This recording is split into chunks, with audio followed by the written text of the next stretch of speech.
सभी शक्ति स्वरूपा माताएं बहनें,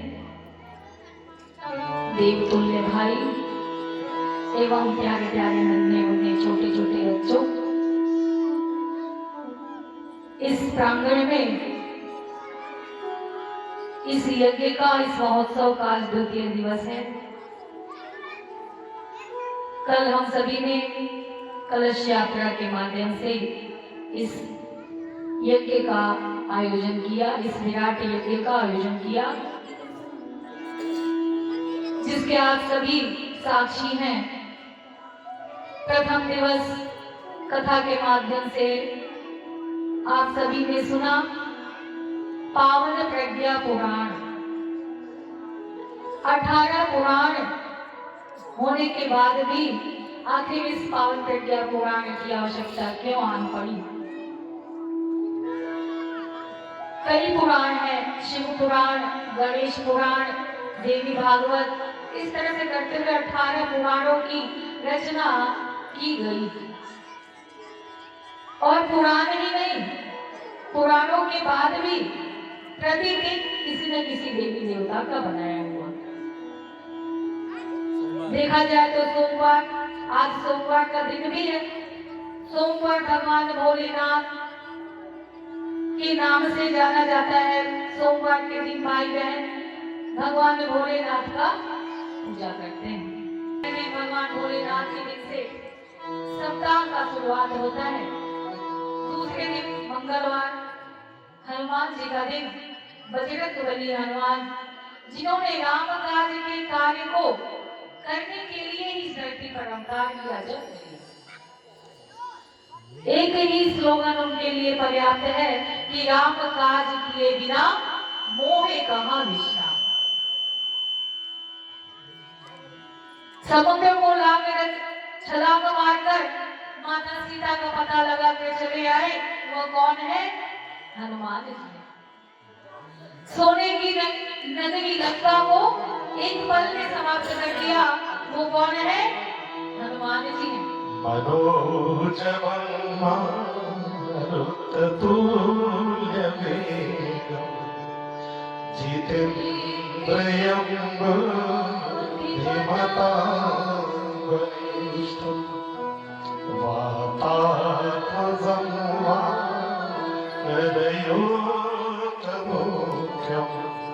श्रीराम दूतं शरणं प्रपद्ये।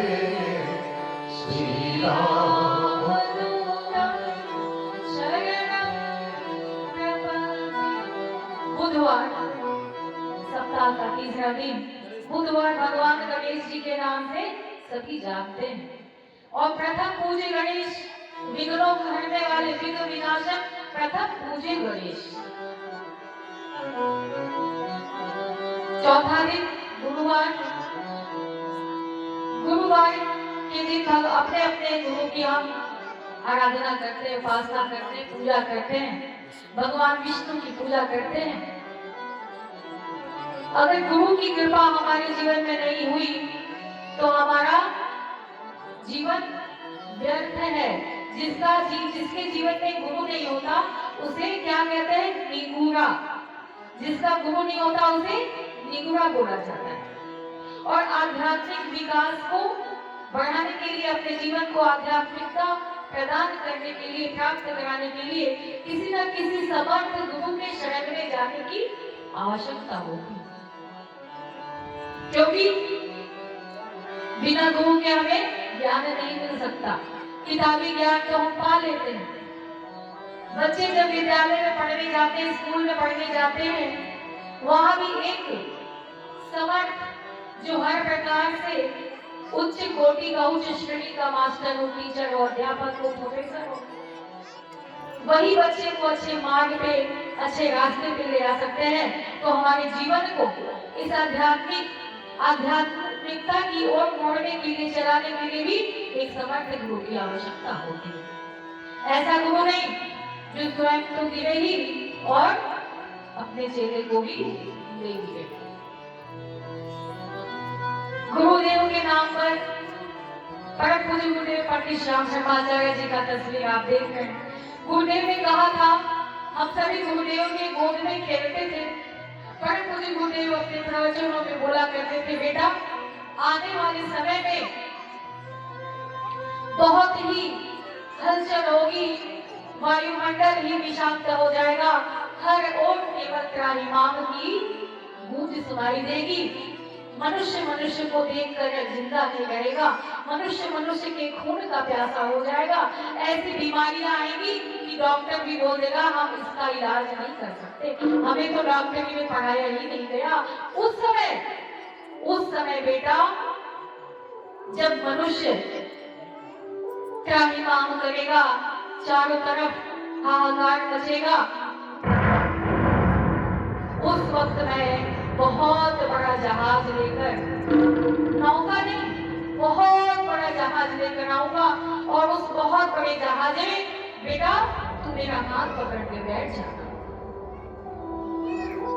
और उस जहाज में बैठने के बाद भी यदि तेरा मन इधर उधर डोलेगा और तू बैठने के बाद भी उधर जाएगा, फिर तो भगवान ही तेरा मालिक है। और वह समय आ गया है और बहुत बड़ी जहाज लेकर परम पूज्य गुरुदेव हम सभी के बीच में आ चुके हैं इस पावन प्रज्ञा पुराण कथा के माध्यम से, जो हम 5 दिन में यहाँ श्रवण करेंगे। 2 दिन बीत गया और 2.5 दिन और बचे, तो भी 13 तारीख को आपको कथा सुनने को नहीं मिलेगा, तो 2 दिन और। परम पूज्य गुरुदेव आपके इस गांव में बहुत बड़ी जहाज को लेकर आए हैं, जो उस गुरुदेव का, जो परम पूज्य गुरुदेव की उंगली को पकड़ लेगा वो तो इस मझधार से पार हो जाएगा, और जो पकड़ कर भी छोड़ देगा और जो असमंजस में बिता देगा कि मैं गुरु का उंगली पकड़ूंगी नहीं, मैं तो सिर्फ गुरु से जुड़ा हूँ, मैं तो दुर्गा माँ की आराधना करता हूँ, मैं तो काली माँ की आराधना करती हूँ, मैं तो हनुमान जी की पूजा करती हूँ, मैं तो कृष्ण जी की पूजा करती हूँ, लेकिन तो गुरु दूसरे हैं। तो असमंजस में तनिक भी नहीं पड़ना भाइयों बहनों, क्योंकि यह वही समय है जब इंसान को देखकर जीता नहीं और हर इंसान एक दूसरे के खून का प्यासा हो गया, पूरे वायुमंडल में जहर फैल गया, फैला जहर हवा में, धरती पे आसमां में, फैला जहर हवा में, धरती पे आसमां में, आशा बची है केवल इस धरती की वजह में, लहर आशा बची है केवल उस धरती की वजह में।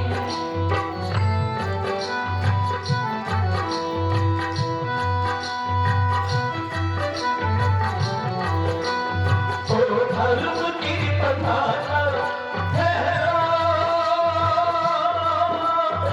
ठहरो धरा गगन में, उड़ती हो गंध धीमी, जो दूर तक चमन में, उड़ती हो गंध धीमी, जो दूर तक चमन में।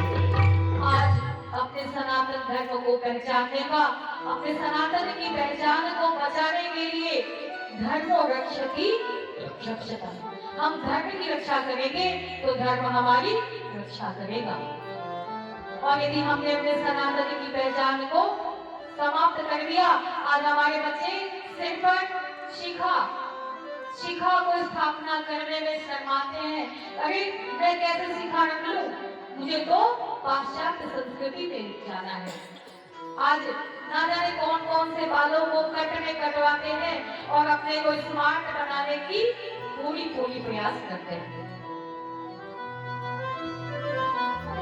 गुरुवार के बाद शुक्रवार का दिन आता है, जिस दिन माताएं बहनें माता संतोषी की पूजा करती हैं, माता लक्ष्मी की पूजा करती हैं, माता वैभव लक्ष्मी की पूजा करती हैं और अपने घर में सुख समृद्धि की प्राप्ति करती हैं।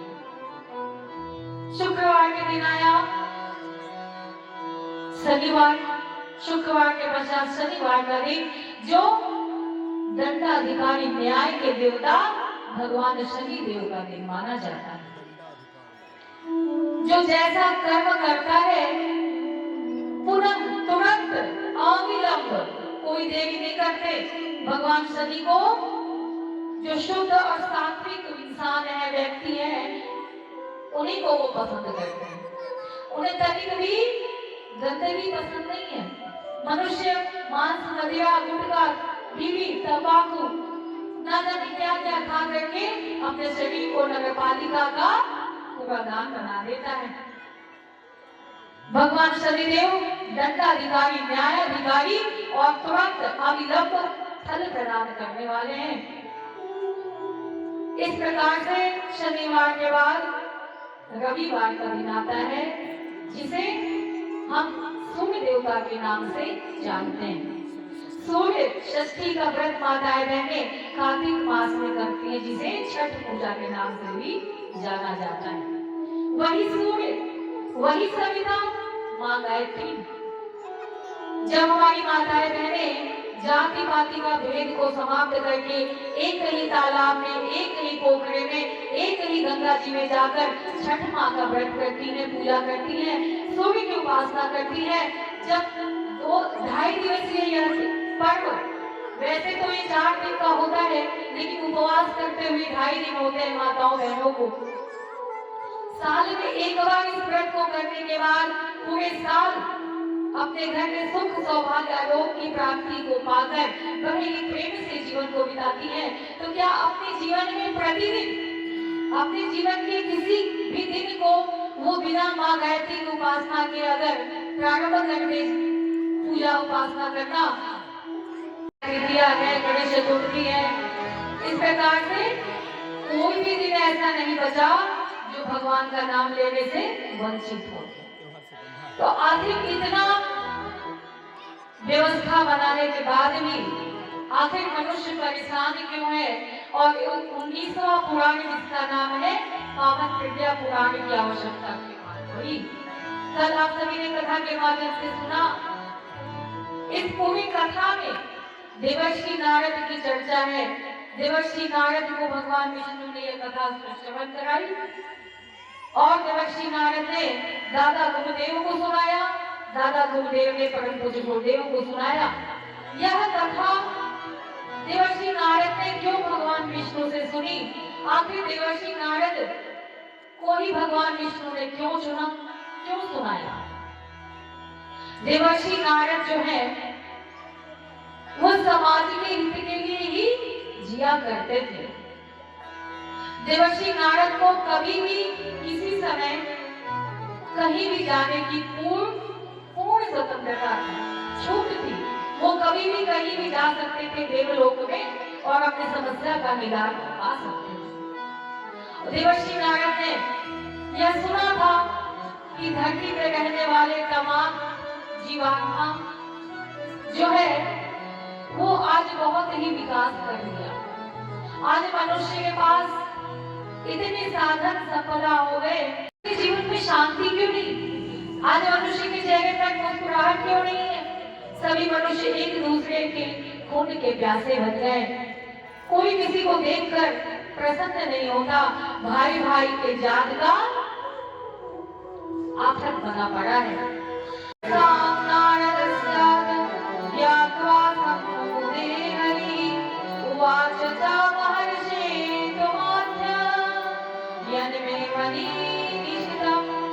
अचित्य चिन्तया जाता आरोग्याचरणास्तथा फलतः रोग शोकार्तिकला क्लेशनाशार्जन। दो जगह इंसान खड़े हैं अपरिचित, तो इंसान को इंसान देखकर डर जाता है।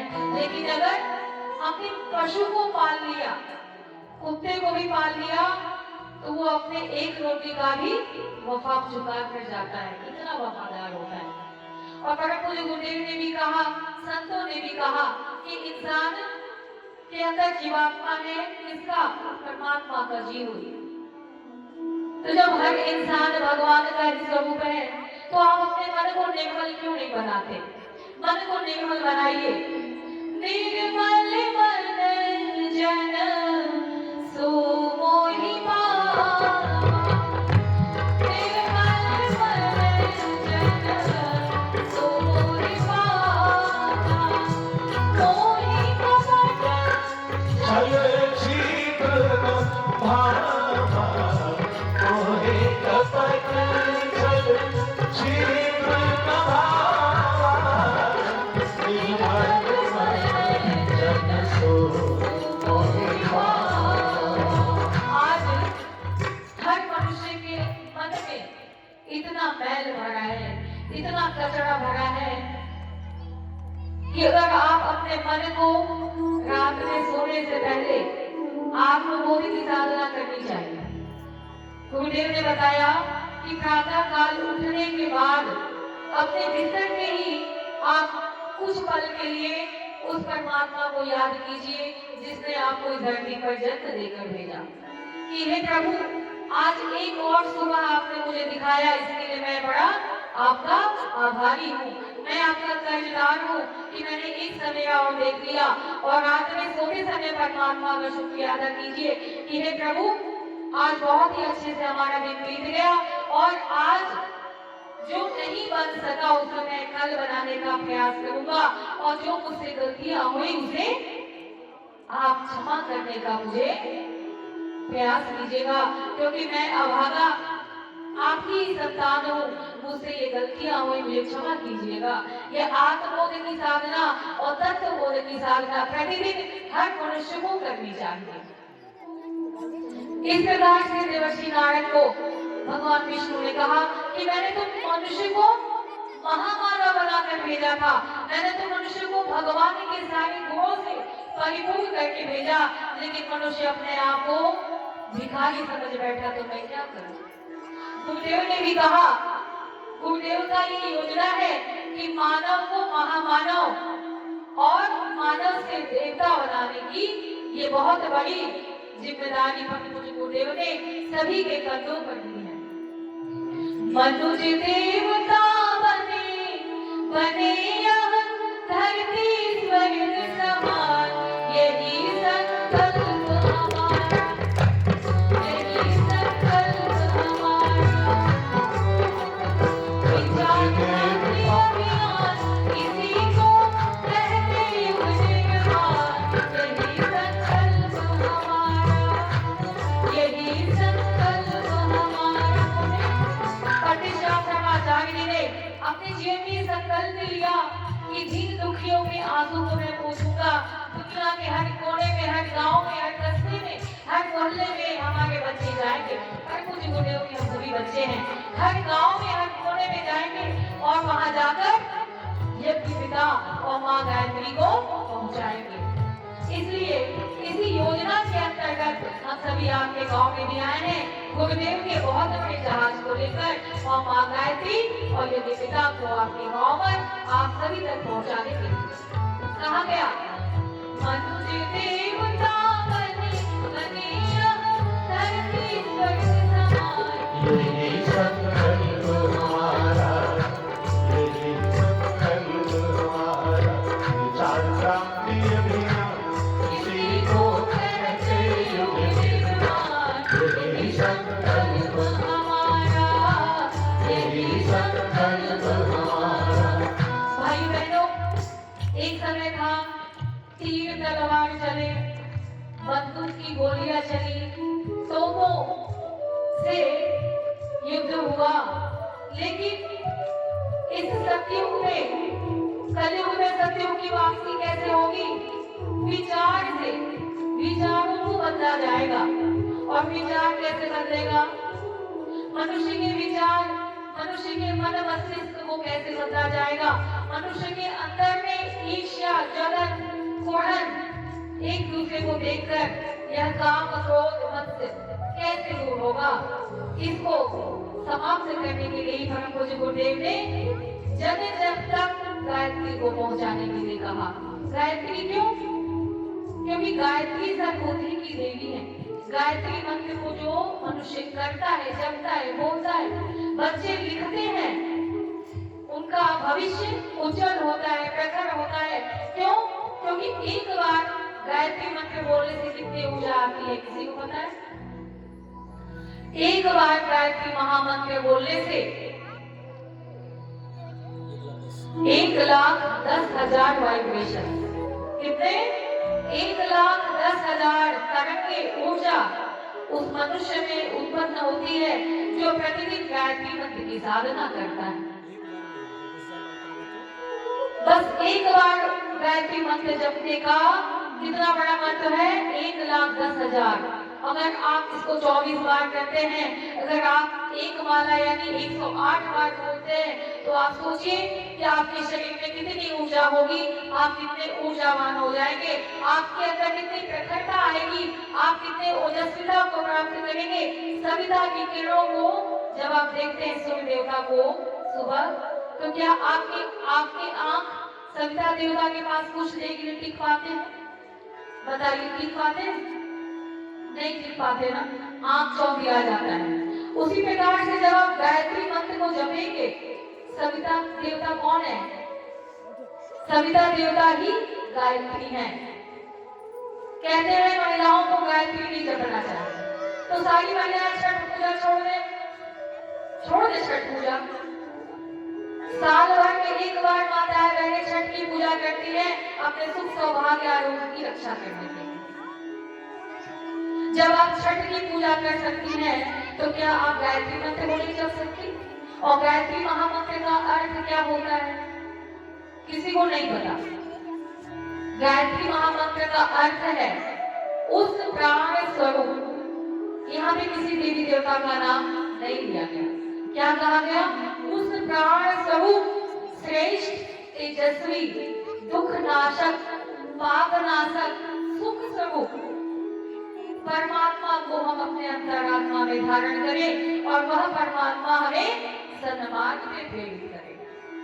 कहा गया उस प्राण स्वरूप जिसके अंदर प्राण की मात्रा कूट कूट कर भरी है, वैसे प्राण स्वरूप को हम अपने अंतरात्मा में धारण करें और उस प्राण को अपने अंतरात्मा में धारण करने के बाद हमारे शरीर के सारे रोग, दुख, शोक, क्लेश सभी समाप्त हो जाए और वो हमें सन्मार्ग में प्रेरित करे। क्या हमें सद्बुद्धि की आवश्यकता नहीं? क्या हमें सुख सौभाग्य आरोग्य की आवश्यकता नहीं? तो फिर क्यों महिलाओं को मना किया गया गायत्री जपने के लिए? सावित्री का नाम सुना है सभी बहनों ने, सभी भाइयों ने। सावित्री ने सत्यवान की प्राणों की रक्षा कैसे की? मई के महीना में यह व्रत आता है जिसका नाम है वट सावित्री। बरगद के पेड़ में बहनें जल डालती हैं, परिक्रमा करती है, 21, 51, 108 करती है ना, आप लोग नहीं करती? वट सावित्री की पूजा होती है, बिहार का त्योहार है और उस दिन बिना कुछ खाए पिए जब तक वो बरगद के पेड़ की पूजा नहीं कर लेती तब तक न जल ग्रहण करती है और न अन्न को ग्रहण करती है। सावित्री ने सत्यवान की प्राणों की रक्षा गायत्री महामंत्र को जपकर ही किया था। साक्षात यमराज आए थे सत्यवान को लेने और सावित्री गायत्री मंत्र की साधना करती थी, गायत्री की उपासक थी। बहुत ही कम उम्र में सत्यवान को ऐसा वर मिला था कि कम उम्र में ही इसकी मृत्यु हो जाएगी और सावित्री ने सत्यवान को देखकर ही मनी मन अपना पति मान लिया। सत्यवान को पति मानने के बाद अपने माता पिता को बताया कि मैंने सत्यवान को अपना पति मान लिया। उसके माता पिता ने कहा कि बेटा नहीं, तेरा विवाह में सत्यवान से नहीं कर सकता क्योंकि इसे तो अल्प आयु की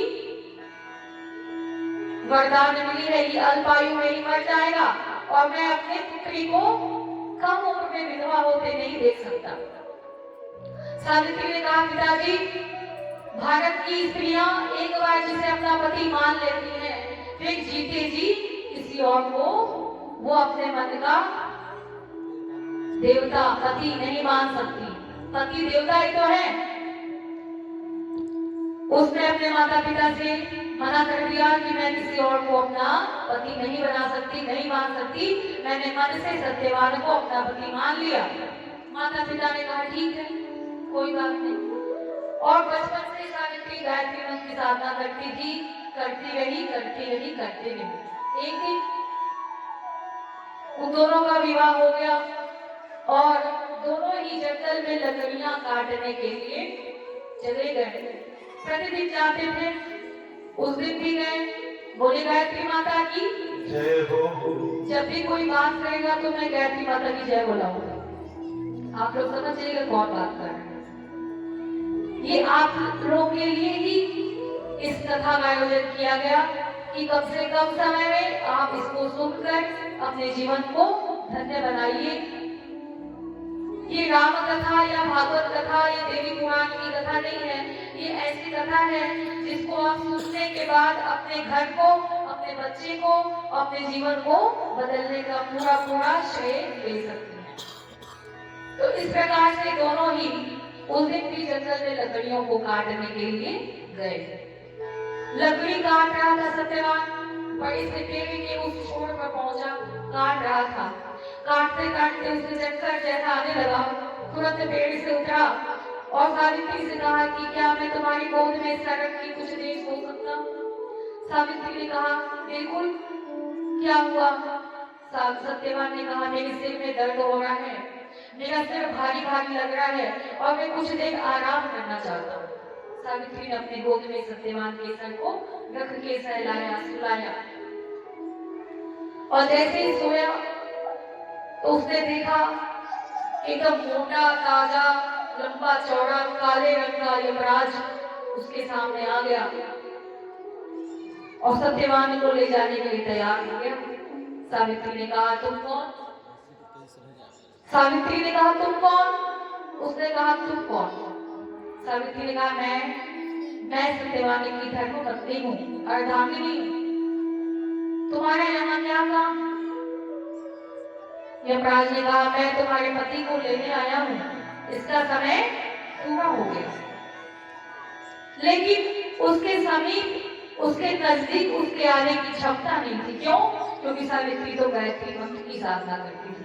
उसके अंदर इतना तेज था, अभी मैंने बताया ना, केवल एक बार गायत्री मंत्र बोलने से 1,10,000 ऊर्जा आता है और वो जीवन भर जितना उम्र था उसका उससे 4 गुना उसने गायत्री मंत्र की साधना कर रखी थी। उसके अंदर इतना तेज था कि वह कुछ दूरी से ही बात कर रहा था। ले कैसे जाए यमराज? सावित्री ने कहा यदि आप मेरे पति को ले जाएंगे उसके पहले आपको मेरे प्राणों को हरना होगा। यमराज ने कहा मैं तो तुम्हें छू भी नहीं सकता, मैं तुम्हारे पास नहीं आ सकता, तुम्हारे प्राणों को कैसे हर सकता हूं? तो उसने कहा जब आप मेरे प्राणों को नहीं ले जा सकते, नहीं हर सकते, तो आप मेरे पति को भी नहीं छू सकते। रस्सी को गोल नचाकर सत्यवान के गले में फेंक दिया यमराज ने।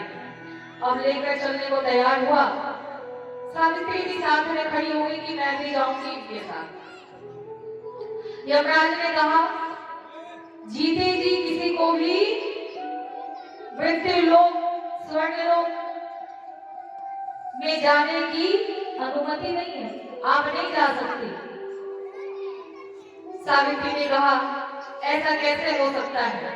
मैं तो अपने पति के प्राणों के लिए गायत्री मंत्र की साधना करती चली आ रही हूँ, ऐसा हो ही नहीं सकता कि आप मेरे पति को ले जाएं।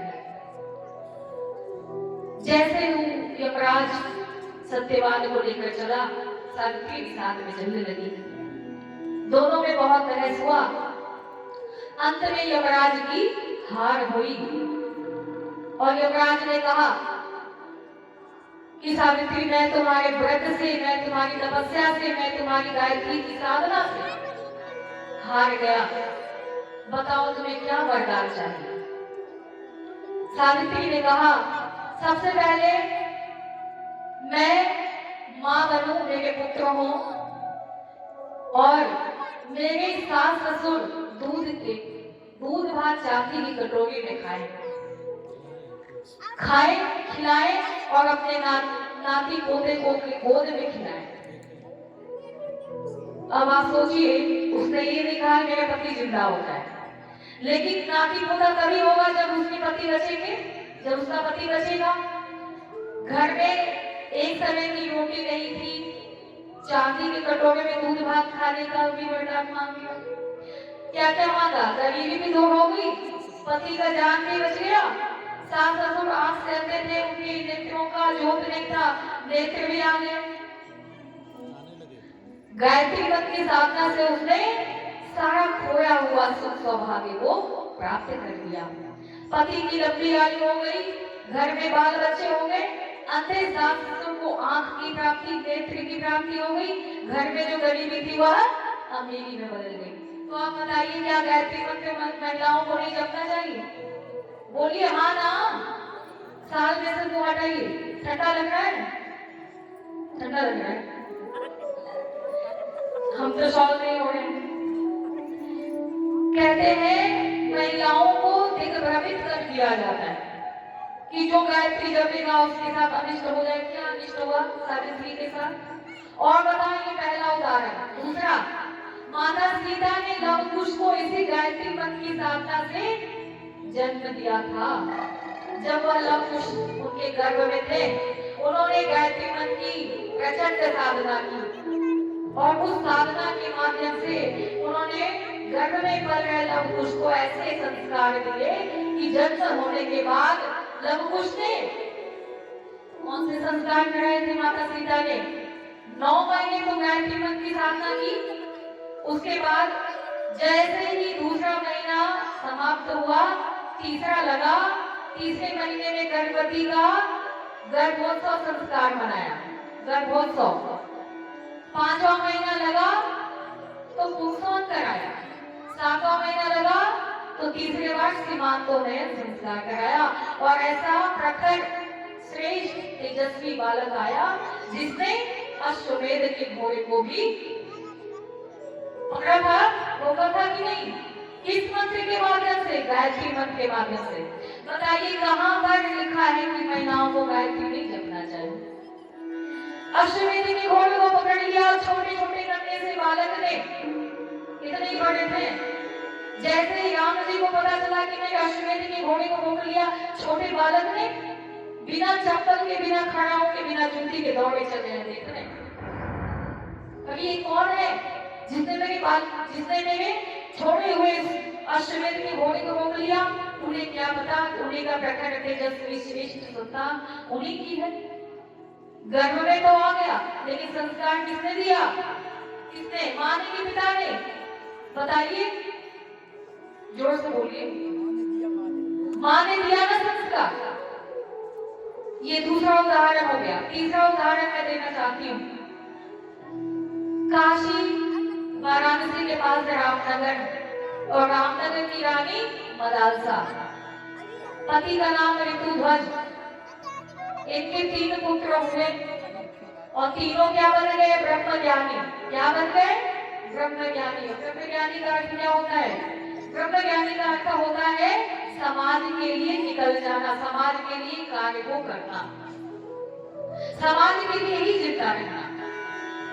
राजा ऋतुध्वज को बड़ी चिंता हुई। उन्होंने अपने पत्नी से कहा, मदालसा से, रानी आपने 3 पुत्रों को जन्म दिया और तीनों ही ब्रह्मज्ञानी बन गए।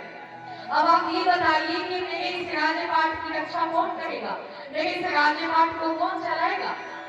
रानी ने कहा, राजन देखिए, जो भी आ रहे हैं चुपचाप बैठ जाएंगे, बात नहीं करेंगे, क्योंकि ये आप लोग के लिए ही बहुत ही महत्वपूर्ण बातों को बताया जा रहा है। रानी मदालसा ने कहा पति से, ऋतुध्वज से, राजन आप जन की चिंता न करें, अब हमारी जो संतान आएगी, चौथी संतान, आप जैसा चाहेंगे वैसी आएगी। तो क्या रानी ने क्यों कहा ये बात? क्या रानी के पास कोई अलादीन का चिराग था कि चिराग को घस गया, अलादीन प्रकट हो गया, रानी ने जो जो कहा वैसा कर दिया? था क्या अलादीन का चिराग? बोलिए, नहीं था। क्या उनके पास कोई जादुई छड़ी थी कि जिस छड़ी को घुमाया जो कहा वो हो गया? रानी मदालसा के पास अगर था तो एक मंत्र की शक्ति, और वो मंत्र कौन है? ओम भूर्भुवः स्वः तत्सवितुर्वरेण्यं भर्गो देवस्य धीमहि धियो यो नः प्रचोदयात्। ओम भूर्भुवः स्वः तत्सवितुर्वरेण्यं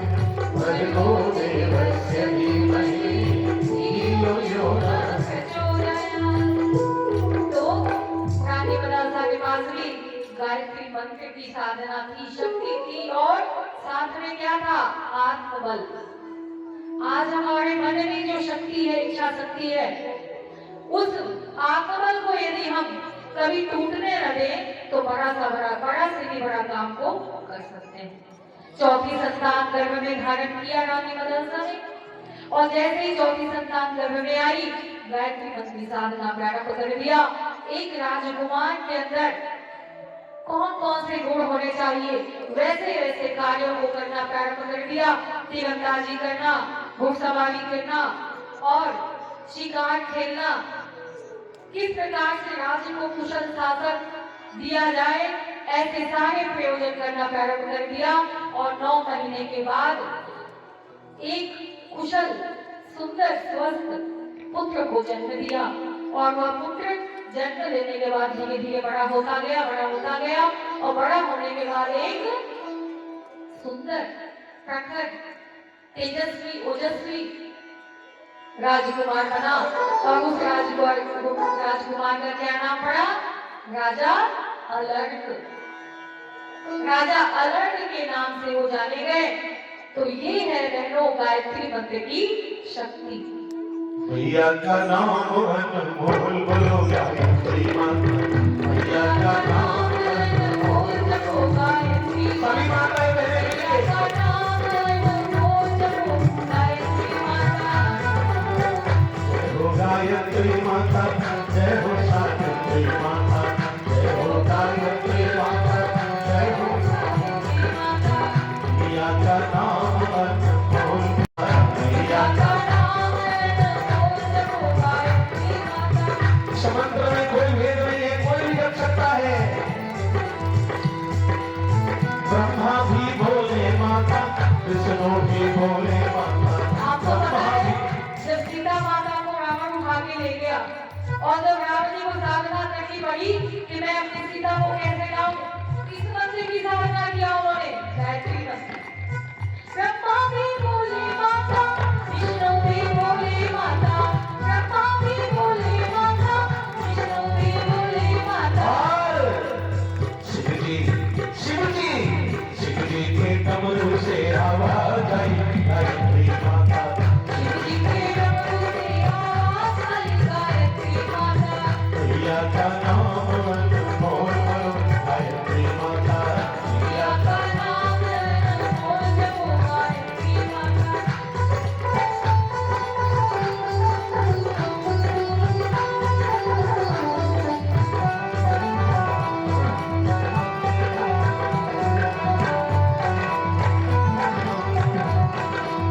राम भी बोले माता, कृष्ण भी बोले माता। राम भी बोले माता, कृष्ण भी बोले माता। राम भी बोले माता, कृष्ण भी बोले माता। राम भी बोले माता, कृष्ण भी बोले माता। नारद के पीड़ा से आवाज आई, गायत्री माता। नारद के पीड़ा से आवाज आई, गायत्री माता। मैया का नाम अनमोल बोलो गायत्री माता। मैया का नाम अनमोल जपो गायत्री माता।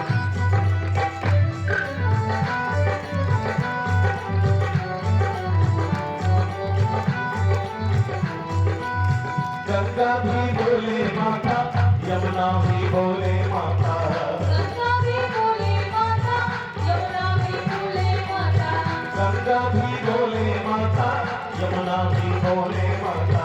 गंगा भी बोले माता, यमुना भी बोले माता। सागर के लहरों से आवाज आई, गायत्री माता।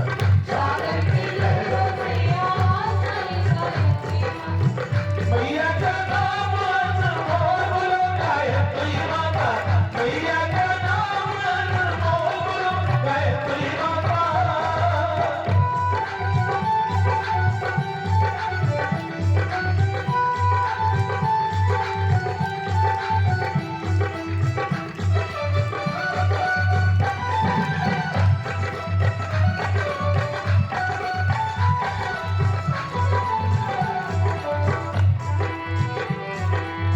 भैया भी बोले माता, बहना भी बोले माता। भैया भी बोले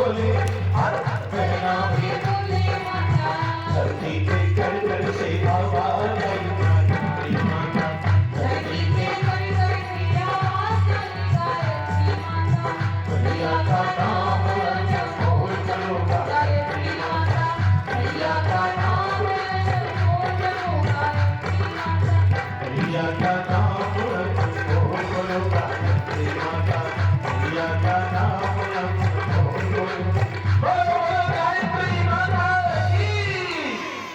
भगवान विष्णु ने देवर्षि नारद के मुख से जब धरती पर रहने वाले प्राणियों के दुखों को सुना और कष्टों को सुना, तब उन्होंने ये बात कहा कि देवर्षि नारद, हर प्राणी के बुद्धि को सद्बुद्धि में परिवर्तित करने के लिए, बुद्धि को प्रज्ञा से परिपूर्ण करने के लिए बस एक ही उपाय है और वह है सत्संग।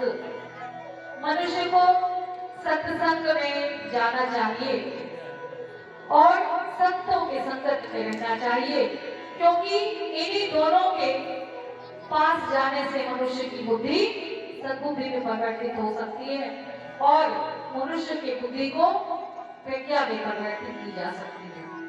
महाभागा नाते प्रश्न केवलम दीपयत्यहो अध्यात्म तत्व ज्ञानस्य सारतथ्यान्युनापितु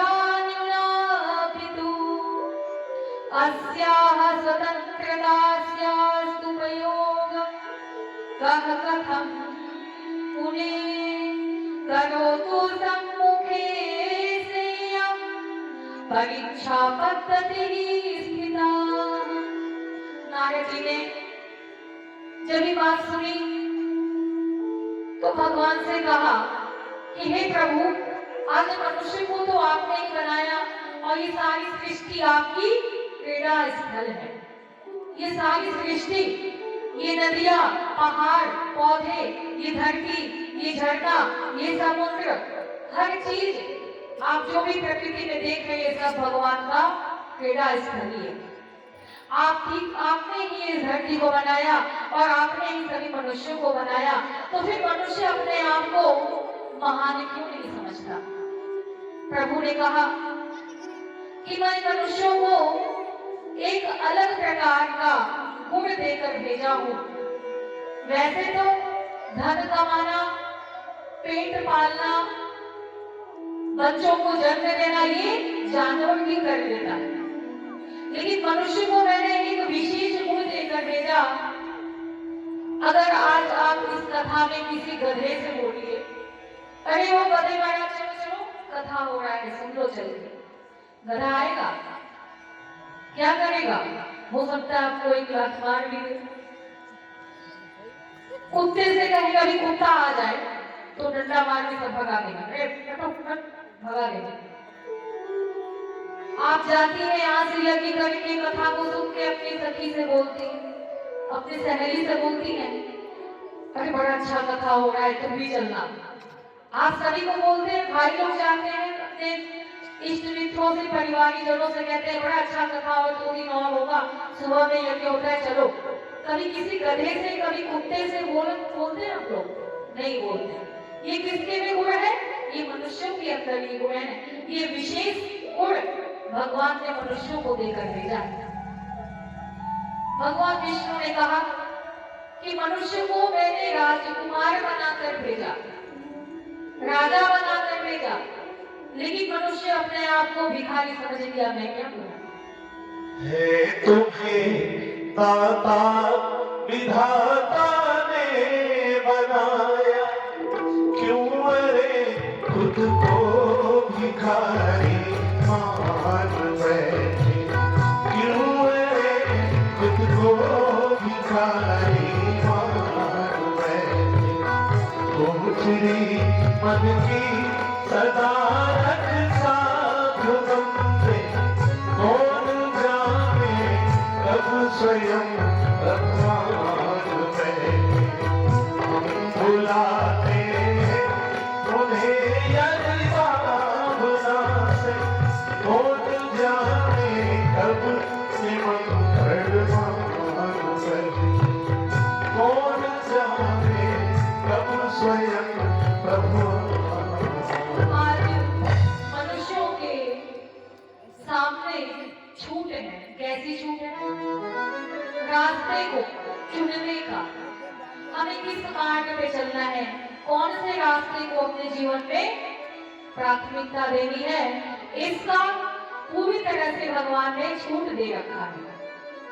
और ये मनुष्य का जन्म हम सभी को मिला है ना, इस मनुष्य के तन को पाने के लिए, मनुष्य के जन्म को पाने के लिए देवता भी लालायित रहते हैं, लेकिन उन्हें मनुष्य का तन नहीं मिल पाता। और जो मनुष्य उस रास्ते को, उस छूट को सही रूप में अपने जीवन में उतार लेता है, वह तो आनंद ही आनंद में रहता है। और जो इस छूट को गलती से भी अपने जीवन में गलत राह को चुन लेता है, तो गलत राह को चुनने वाला सदा कष्ट को भोगता है और दुखी रहता है। मानव अगर चाहे तो महामानव बन सकता है। अगर इंसान चाहे तो अपने जीवन को देवता बना सकता है। क्यों? यह जीवन क्या है? यह जीवन ही देवता है। आज आपके घर में हर चीज भरा पड़ा है। आपके घर में मिठाई है, फल है, अन्न है, आप जो जो भी कामना करते हैं सब कुछ आपके घर में साधन संपदा भरा है। लेकिन डॉक्टर यदि लिख दे कि केवल आपको मूंग का दाल खाना है, एक रोटी पतली सी खानी है और केवल सलाद, बस, तो हर चीज आपके सामने उपलब्ध है, लेकिन आप खा नहीं सकते, बस देख सकते हैं। तो आप अपने जीवन को कैसे संवारेंगे? अपने जीवन को कैसे बनाएंगे कि आपका जीवन देवता बनता चला जाए? सही रास्ते को अपने जीवन में चुनने का परमात्मा ने सभी को छूट दे रखा है। जो इस छूट को अपने जीवन में सही सही मार्ग को चुनता है, वह जीवन को आनंद पूर्वक बिताता है। और जिसने इस छूट का गलत दुरुपयोग कर लिया, उसका जीवन बर्बाद हो जाता है। आपको ये बात पता है कि जैसे के साथ हम रहते हैं, जैसे संगत में रहते हैं, वैसे ही हम बन जाते हैं। अग्नि, माताएं बहनें जब अग्नि को जलाती हैं, लाइटर से, माचिस से, अपने अन्नपूर्णा के मंदिर में, अन्नपूर्णा का मंदिर कौन सा है? आपका रसोई घर। किचन नहीं बोलते, किचन अगर बोलेंगे तो वहां क्या बनेगा? किचन में से की हटा दीजिए, ची लगा दीजिए तो चिकन बनने लगा। तो माँ का अन्नपूर्णा हुआ ना रसोई घर। बहनें वहां जब माचिस जलाती हैं, अग्नि देवता प्रज्वलित होते हैं, तो आप गैस का चूल्हा जलाती हैं या मिट्टी के चूल्हे में लकड़ी डाल के भोजन बनाती हैं या गोईठे से, उपले से भोजन बनाती हैं। तो उस अग्नि को जलाने से भोजन बनता है और वही भोजन हमारे शरीर को, मशीन है नहीं शरीर, इसे भी डीजल पेट्रोल चाहिए। जैसे गाड़ी में डीजल पेट्रोल डालते हैं तो चलती है, वैसे ही भोजन डालते हैं तो यह शरीर रूपी गाड़ी भी चलती है। अगर हम यहाँ पर अग्नि जलाएं तो वह दीपक जलेगा, भगवान की आरती उतारने में काम आएगा। अगरबत्ती जलाते हैं, धूप जलाते हैं, तो वो अपनी सुगंधी पूरे वातावरण में फैलाती है और हमारा मन तरोताजा हो जाता है। उसी अग्नि को जो बीड़ी सिगरेट पीते हैं, बार बार उसे जूठा करके उच्चिष्ट करते हैं, वो अग्नि जूठी हो जाती है। उसी अग्नि के द्वारा हम ठंडी के दिन में, सर्दियों में जैसे लकड़ी को जलाकर तापते हैं, शरीर को गर्म करते हैं, उसी अग्नि को शमशान में जलाकर जिनका प्राणांत हो गया, जिनका शरीर समाप्त हो गया, उसी अग्नि के द्वारा शांत किया जाता है।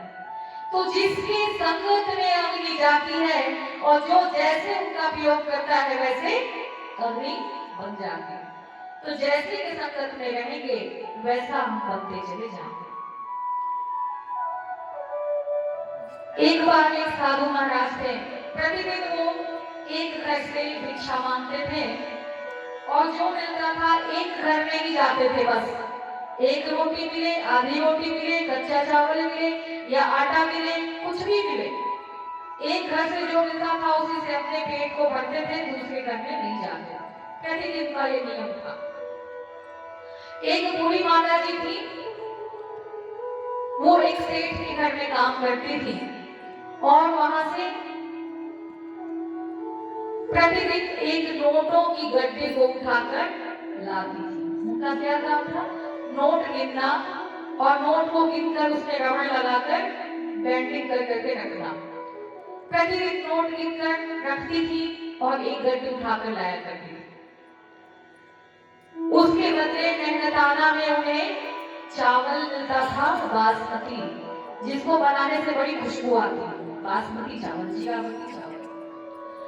एक दिन वो साधु बाबा उनके घर पहुंचे और बोले, बुढ़िया अम्मा भिक्षाम देंगे। वो बूढ़ी अम्मा जो थी उनको अपने घर में बुलाई, बिठाई और बड़ा ही खुशबूदार उस चावल से खीर बनाया और खीर बनाकर साधु महात्मा को खिलाया। और जब साधु जी ने उस खीर को खाया तो बड़े तृप्त हुए, मन प्रसन्न हुआ और मन से आशीर्वाद दिया। तब बुढ़िया माई ने कहा कि साधु बाबा थोड़ा देर आराम कर लीजिए, क्योंकि अभी आपने ने भोजन ग्रहण किया है, भोजन ग्रहण करने के बाद थोड़ा आराम कर लीजिए, विश्राम कर लीजिए। साधु ने कहा, ठीक है अम्मा, मैं थोड़ा विश्राम कर लेता हूँ। चारपाई पे अच्छे से बिस्तर लगा दिया और सुलाया। जब वो सोते हैं तभी उनका नजर उस गड्ढी से भरे हुए संदूक के पर चला गया और जैसे ही उस नोटों की गड्ढियों को उन्होंने देखा, उनके मन में पाप जग गया, लालच जग गई कि क्यों ना इतने सारी गड्ढी में से एक गड्ढी में ले लूं, तो इस बुढ़िया को क्या पता चलेगा, ये तो समुद्र है, एक ले लिया। उन्होंने एक गड्ढी उठाई और अपने कमंडल में डाल दिया। शाम हो गई। उन्होंने बुढ़िया बाई से कहा कि अरे बुढ़िया बाई, अब मैं चलता हूँ, अब मैं फिर तुम्हारे घर किसी दिन आऊंगा।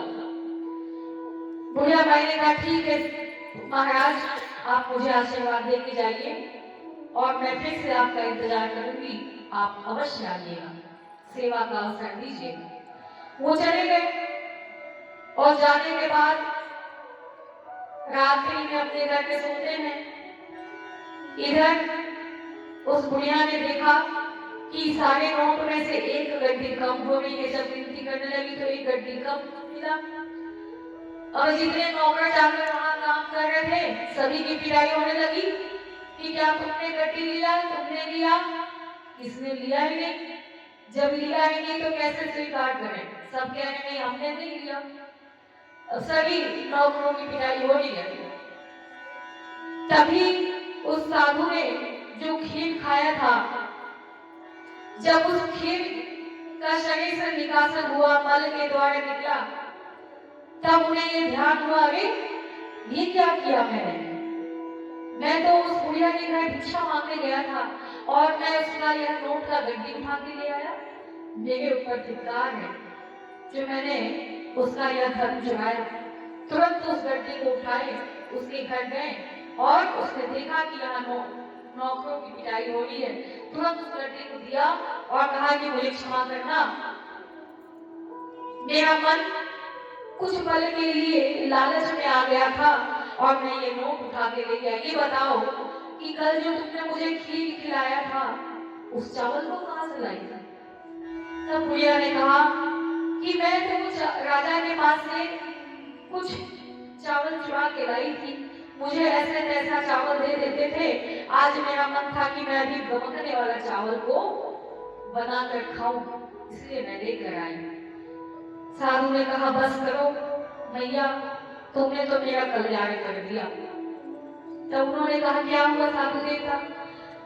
तब उन्होंने कहा कि बुढ़िया माँ, तू तो ले आई कि अपने मुख का स्वाद बना लूं, महकने वाला गमकौआ चावल का खीर खा लूं, लेकिन उसका असर मेरे ऊपर बहुत बुरा हुआ। इसीलिए कहा गया, जैसा खाए अन्न वैसा बने मन। तुम्हारे चोरी किए गए चावल को लाने के बाद बनाकर खीर तूने मुझे खिलाया और मेरा मन मस्तिष्क में चोरी करने की बात उत्पन्न हुई और मैं तेरे इस धन को चुरा कर ले गया। और जैसे ही मेरे शरीर से वह खीर मल के द्वारा बाहर निकला और मैंने तुरंत इस बात को अपने मन में सोचा, तुरंत मेरे विचार आए कि मैंने यह नोट चुराया है और मैं तेरे पास लेकर इसे लौटाने आया हूँ। तो भाई बहनों, जैसी संगत हम करते हैं, जिसके साथ हम रहते हैं, उसके आचरण, उसके स्वभाव हमारे अंदर स्वतः ही चले आते हैं।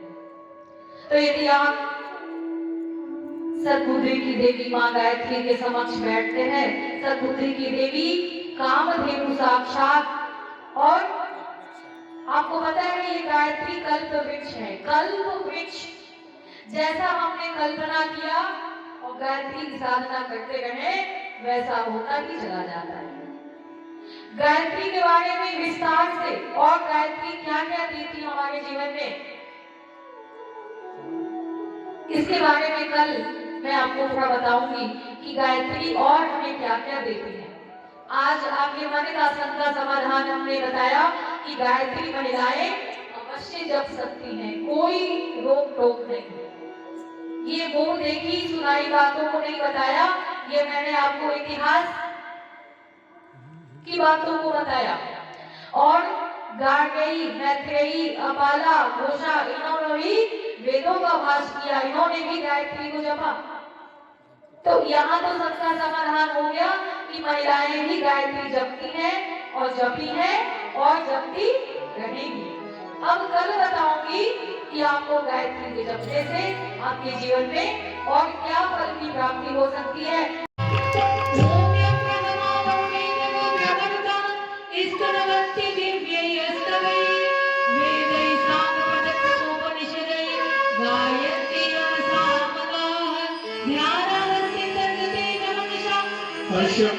योगिनो देवाय तस्मै नमः। जयति जय गायत्री माता, जयति जय गायत्री माता, चतुर्मार्ग परिणति चलाओ, जो है सुखदाता गायत्री माता। आदिशक्ति जग पालन करती, मां जग पालन करती, दुख शोक हरती, नारी नयन हरती। जयति जय गायत्री माता, ब्रह्मरूपिणी कनक पालिनी, जगत धात्रियों देवा।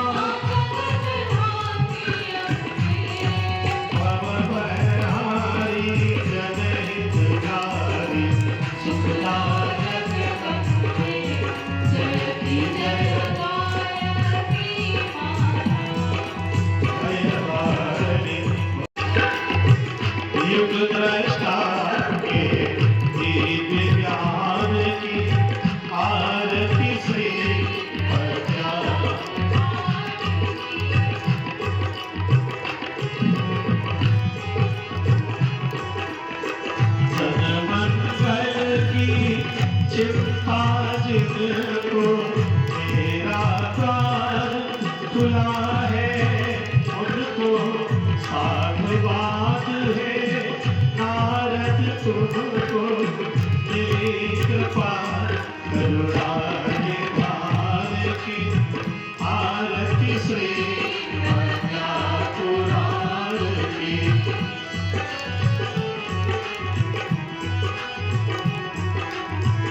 यह प्रभु का प्रज्ञावतार है, युग पीड़ा का सबक सार है। यह प्रभु का प्रज्ञावतार है, युग पीड़ा उस चिंतन मत भाव पार है। विधु भगवान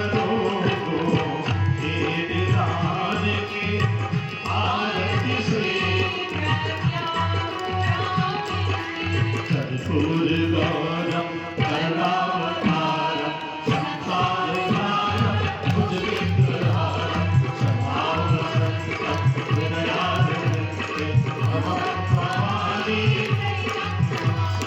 त्वमेव माता च पिता त्वमेव त्वमेव बन्धुः त्वमेव वीर्यं गदिनं त्वमेव त्वमेव